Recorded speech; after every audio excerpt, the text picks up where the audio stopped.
So let's talk about value pricing. So there are many different ways to price your products. So there's a markup, marking your price up, looking at what your competitors sell.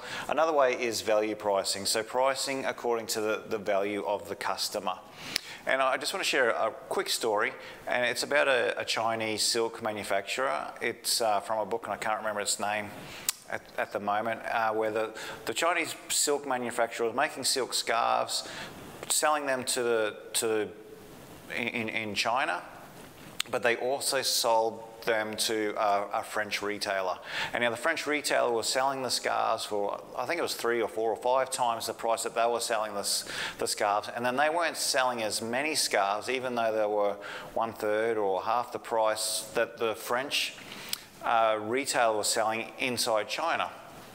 So what they did was they went and surveyed the customers who were buying the scarves to find out.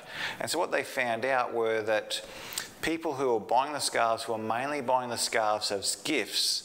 And so they didn't want to be seen as being cheap when they gave gifts. So they bought exactly the same scarf, but at a higher price with a brand name, so that they appeared to be generous.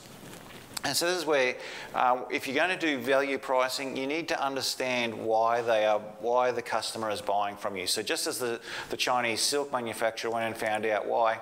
And one of the frameworks that we like to use is the jobs to be done framework. And if you haven't heard of that, I'd encourage you to Google or contact us, and we can talk about the jobs to be done framework. It's a little bit different than coming up with a customer avatar. It's actually finding out why the customer is buying from you.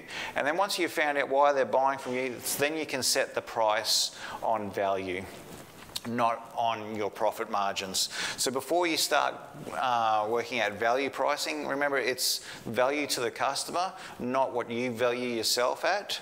You need to understand why the customer is buying from you, and then set the price based on value. So thank you very much, and I hope that was helpful.